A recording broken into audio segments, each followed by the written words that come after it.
Bonjour à tous, bienvenue dans cette nouvelle émission consacrée aux gastronomades, parce que pendant les gastronomades, Charente Libre et la Chambre d'agriculture ont décidé de mettre en valeur nos agriculteurs de Charente, leurs produits et leurs animaux.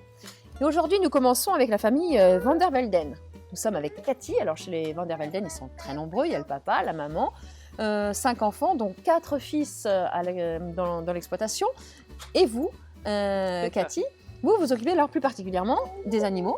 Là, nous sommes au milieu des veaux. Ils ont quel âge ces veaux-là? 3 mois ici. 3 mois. Alors vous avez en charge les 520 vaches laitières, je crois, vous avez ça? Les 400 vaches ici sur place, oui. 420, oui, parce qu'il y en a d'autres ailleurs sur un autre deuxième site, oui. Voilà, mais en tout, vous avez combien d'animaux alors? J'ai 500 vaches, plus la suite, toutes les génisses qui vont avec. D'accord, plus les veaux, je crois que ça fait à peu près 1000 animaux. Alors, vous êtes combien pour vous occuper de 1000 animaux comme ça sur un site aussi gros? On est 16 personnes, dont 7 de la famille. Donc 7 de la famille. Ça se passe bien d'ailleurs, les relations, parce que c'est pas toujours facile de travailler en famille. Non, c'est pas facile, mais chacun a bien ses rôles, comme ça c'est plus facile à gérer. Alors, vous allez nous expliquer comment ça se passe quand on est une grande famille, une grande ferme, elle mange mon bouson, pour gérer une entreprise comme celle-ci. Chacun a son rôle, j'imagine. Voilà, c'est très important, chacun a bien ses rôles spécifiques. Après, il y en a qui gèrent plutôt l'ensemble de la ferme et d'autres plus en particulier les cultures ou les fromages par exemple. Alors, parce que vous faites tout du début à la fin, c'est-à-dire que vous fabriquez vos cultures, c'est-à-dire les aliments que vous allez donner à manger à vos animaux. Les veaux naissent ici, après elles vont faire des vaches laitières et après on a les cultures pour faire toute la nourriture pour alimenter notre troupeau, oui. Qui est-ce qui s'occupe de la culture? Ça c'est mon beau-frère Baptiste qui s'en occupe. Et vous, votre rôle c'est quoi alors? Je m'occupe plus du troupeau, des veaux, et après on fait pas mal de visites de ferme aussi, c'est moi qui s'en occupe. Plus une partie des papiers. Voilà, parce que la visite de la ferme, les gens peuvent venir, les visiteurs peuvent venir. Il faut prendre rendez-vous, j'imagine, mais on peut venir visiter la ferme. Des fois, il y en a qui viennent juste pendant les horaires d'ouverture des fromages. Mais si on veut vraiment faire visiter avec une visite guidée, il vaut mieux appeler avant. Oui. D'accord. Et alors, s'occuper des vaches, ça veut dire traire 2 fois par jour. Oui, c'est tous les jours, Noël, le réveillon, toujours. D'accord. Et comment vous organisez? Parce que, j'imagine qu'avec le nombre, vous arrivez à prendre des week-ends, à prendre des vacances. Oui, c'est pour ça aussi qu'on a autant de vaches, pour qu'on puisse prendre des week-ends et aussi partir en vacances de temps en temps. Voilà, parce que c'est un modèle économique en fait. Attendez, je ramasse aussi parce qu'il y a la relève là qui est avec nous, mais elle est tombée la relève. Voilà. Comment on organise 1000 animaux? C'est une grosse entreprise en fait. C'est comme enfin, vous êtes chef d'entreprise tous. Oui, en fait on est 5 chefs d'entreprise et chacun a bien ses rôles. Mais oui, il y a un planning des vélages, un planning des personnels, voilà. Voilà, il y a un plan de développement économique. Oui, oui. Après, on travaille avec le centre de gestion aussi pour toute la partie économique, pour pouvoir gérer la ferme d'une allée sur l'autre. Oui, c'est-à-dire qu'il y a des choses particulières à savoir pour quand on veut gérer 1000 animaux. Vous ne pouvez pas faire la partie économique tout seul, il faut vous faire aider. Oui, il y a le centre de gestion qui nous aide. Et après, il faut faire aussi le planning des cultures pour qu'on ait assez de nourriture pour les vaches toute l'année. Oui. D'accord. Alors, c'est quoi la difficulté en ce moment? Justement, c'est la nourriture. Vous avez des difficultés avec ça? Après, c'est les aléas climatiques. Les années ne sont jamais pareilles. Une année, il fait sec et l'autre, c'est plutôt humide. Mais est-ce que vous achetez Après, on achète une partie de la nourriture. Donc là aussi, les prix s'envolent. C'est pas facile de... faire avec. Vous avez 33 ans. Oui. Vous avez choisi ce métier très jeune. Pourquoi vous avez eu envie de faire ce métier, vous? Mon père était agriculteur, mais il faisait que des cultures. Moi, je trouve que les vaches, c'est un peu plus intéressant. C'est plus varié. Pourquoi? Qu'est-ce qui est plus intéressant avec les vaches? Les jours sont jamais pareils. Ouais. On ne sait jamais qui va véler quel jour. C'est ça, vous, qui vous intéresse, que vous trouvez... C'est vivant, oui. C'est vivant, quoi. Ah oui, c'est très vivant, d'ailleurs. Oui. Et donc, c'est ça que vous aimez bien, c'est la variété, quoi. C'est ça, oui. Et la difficulté, parce qu'il y a aussi des moments moins faciles. C'est tous les jours. S'il y a quelqu'un qui est malade, il faut qu'on remplace. Donc, on ne peut pas dire un jour, en fait, non, j'ai pas envie. Il faut y aller quand même. D'accord, ok. Et puis donc, il faut s'occuper des enfants en même temps. Oui. C'est-à-dire ça, que quand vous venez à Trèves, vous venez avec votre fille, Lina? Elle va chez la nounou aussi le matin, mais le week-end, oui. Elle vient à Trèves avec vous. En partie, parce que la traite dure très longtemps. Et alors, juste pour terminer, ça fait combien de litres de lait, ça, par Et- jour ou par an? Je ne sais pas comment vous les calculez. Une vache, entre 25 et 30 kilos de lait par jour. Mais sur l'ensemble de la ferme, vous, ça en fait... Fois 400. Fois 400. Bon, voilà. Tout simplement. Eh bien, merci Cathy. On va aller voir votre beau-frère Oui. qui, lui, récupère ce lait, justement, pour en Voilà, faire des fromages. exactement.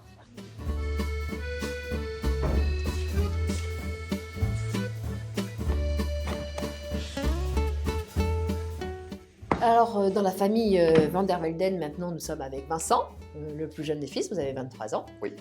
Alors, vous, votre partie, c'est le fromage, c'est le lait. Alors, Cathy, tout à l'heure, a fini de traire ses vaches.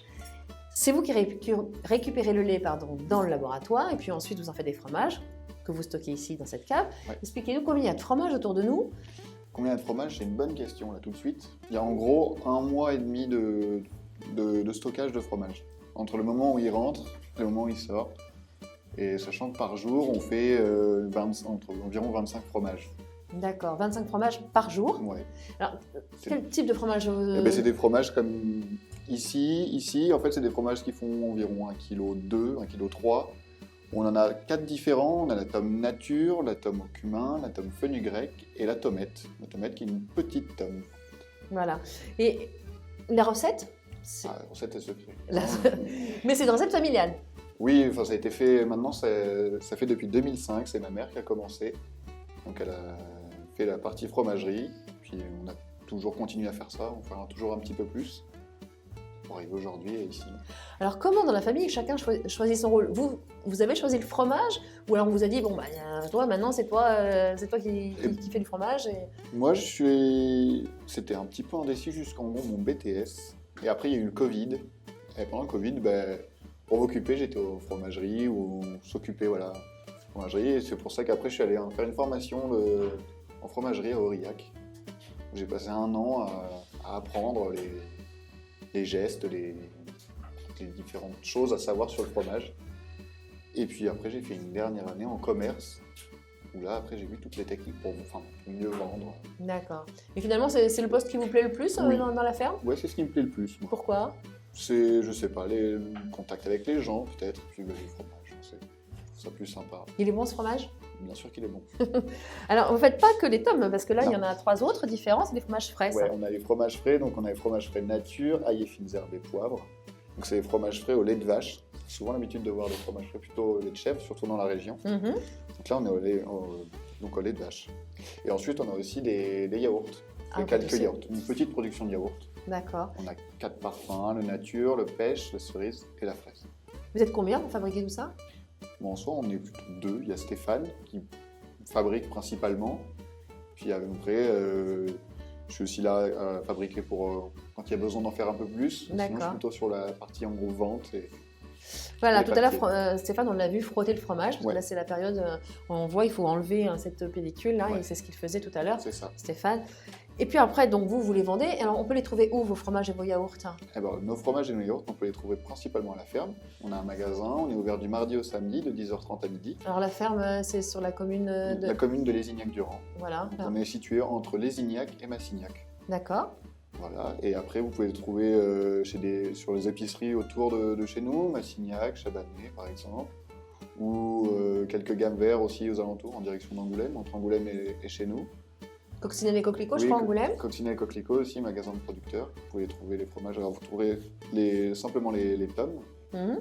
Et puis après, quelques restaurants, notamment du coup notre ferme auberge. Alors voilà, c'est ça. Puisque vous faites tout, vous, dans la famille. Vous faites la production agricole, les fromages. voilà, le lait, les vaches, le lait, les fromages. Et ensuite, on peut aller manger tout ça donc, à la ferme de la Redordière, ou Redortière. Donc c'est à quelques mètres d'ici. On va aller rejoindre votre maman Ouais. et votre frère. Ouais. Et ils vont nous expliquer un petit peu tout ça.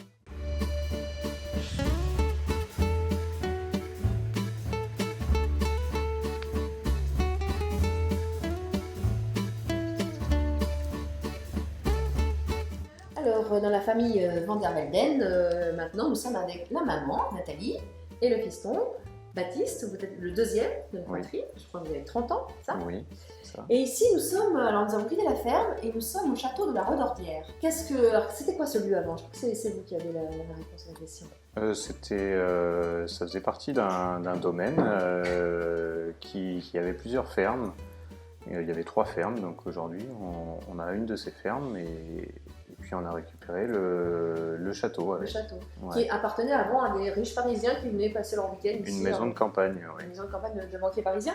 Et aujourd'hui, donc c'est un petit peu votre domaine à vous. Vous servez, alors on vient de quitter Vincent qui fait des fromages. Ouais. Ces fameux fromages, on les trouve ici. Vous les servez tous les jours en table d'hôte. Alors tous les jours, non, on est ouvert du mardi soir jusqu'au dimanche midi. Et donc c'est toujours sur réservation, on sert les repas à midi ou le soir. Voilà. Et qu'est-ce qu'on mange alors? Parce qu'il y a le Alors- fromage de votre fils, mais il y a aussi la viande issue de la ferme. Oui, et donc sur la ferme on fait des veaux de lait, donc on sert la viande de veau. Toute la cuisine qui est faite à base de produits laitiers, donc les tartes en entrée avec des produits laitiers, Des les veaux, quiches, oui, des quiches, des choses comme ça. Oui. Voilà. Après, bien sûr, le fromage et après les desserts. Voilà. Le dessert, c'est aussi fait avec le lait de la ferme. C'est selon les recettes, voilà. Selon les recettes. C'est vous qui C'est moi faites qui, les recettes voilà, et qui voilà. cuisinez aussi? Oui, c'est moi qui cuisine. Oui. Parce que tout le monde a un rôle dans cette famille. Et oui. Votre mari est aussi à la ferme, il fait quoi lui? Alors, mon mari, Il s'occupe de l'élevage. Ouais. C'est l'élevage. Ouais. Et vous êtes tout à fait au début de la filière, c'est-à-dire que c'est vous qui êtes dans les champs, sur votre tracteur, qui cultivez le maïs. Vous cultivez combien d'hectares? Ça fait 500 hectares à peu près aujourd'hui la ferme. Voilà. pas que du maïs. Donc, C'est pas oui. du maïs, oui. Vous faites aussi du blé. Et tout Du- ça, c'est pour les animaux. Oui, c'est entièrement destiné à la consommation du troupeau. Et ça suffit ou est-ce qu'il faut que... vous achetez un peu? Non, on achète encore On achète encore, d'autres effectivement. produits. Ouais. On manque encore un peu de surface. Vous êtes combien en tout sur le ferme? On est 5 associés aujourd'hui et 10 salariés. 10 salariés. Ouais. Donc parmi les salariés, deux... Deux de mes frères deux de sont salariés. Ouais. Et alors, comment chacun a choisi son poste? Vous, par exemple, la culture, c'est vous qui avez choisi ou comment ça se Oui, ouais, sans doute que. Il a toujours adoré les tracteurs, Ah, voilà, c'est ça. même tout petit. C'était Non, son mais dada. après, mes parents étaient moins portés sur les cultures, donc quand j'ai commencé à aider, plus c'était dans les champs. Ça, c'est facilement la répartition comme ça? Baptiste Ah au oui, champ, oui. Vincent au oui. fromage. Il n'y a pas eu de concurrence pour aucun des postes, c'est vrai. D'accord. Chacun a trouvé sa petite place. Et alors, c'est un modèle économique que vous avez trouvé là, parce que cette ferme, du début à la fin, on peut même dormir, puisque quand même... Oui, on a aussi 5 chambres d'hôtes. Ça oui. fait chambres d'hôtes, il y en a 5. Donc c'était un moyen de faire travailler tout le monde. C'est aussi un modèle économique que vous avez voulu développer parce que vous aviez envie de faire de l'agriculture comme ça. Les enfants certains des enfants, enfin la majeure partie des enfants avaient le souhait de rester. On fait des études agricoles et on trouvait leur... Après, il y avait des Voilà. opportunités aussi qui Oui. se sont présentées à certains moments, comme ici, s'agrandir. là, la ferme auberge. Voilà, le bâtiment était là, donc il fallait l'utiliser. Mes parents ont fait le choix de le transformer en ferme auberge. Et est-ce que ça tient? Est-ce que c'est un modèle économique qui tient? Est-ce que ça vous a permis de passer des périodes où quand la météo n'est pas là, les animaux peut-être pas en forme, enfin, est-ce que c'est ce qui vous permet de On est toujours là aujourd'hui. Mhm. Ça fait quelques années que ça dure maintenant. Oui, mais est-ce que c'est parce que justement vous avez su vous diversifier? Vous êtes très diversifié ici. Oui, on est diversifié. C'est vrai qu'on avait surtout la partie fromage nous a peut-être permis de Elle a été développer une branche. encore. Oui, Elle a voilà, été c'est ça. faite à un moment où on était sous le régime des quotas. Oui. Et en fait, la production laitière était très bloquée par ces quotas et c'était une façon de Une se opportunité diversifier à ce de moment-là, produire un petit peu plus et de faire de se développer. D'accord. Alors maintenant, l'avenir, vous voyez une autre diversification possible. Est-ce que vous avez d'autres Ah. projets pour cette ferme? Pour le moment, je trouve qu'on est pas mal. Eh bien, écoutez, je vous remercie. Donc, je rappelle qu'on faisait ça dans le cadre des gastronomades. Donc, tous ces produits dont on vient de parler, vous pouvez aussi les retrouver sur les stands des gastronomades. Vous y êtes au gastronomade? Non. Pas cette année. Non. Bon, mais en tous les cas, on peut venir vous retrouver ici. Donc, c'est la commune de Lésignac-Durand. Lésignac-Durand, hein, donc le château de la Redortière. Merci à tous de nous avoir suivis. À bientôt.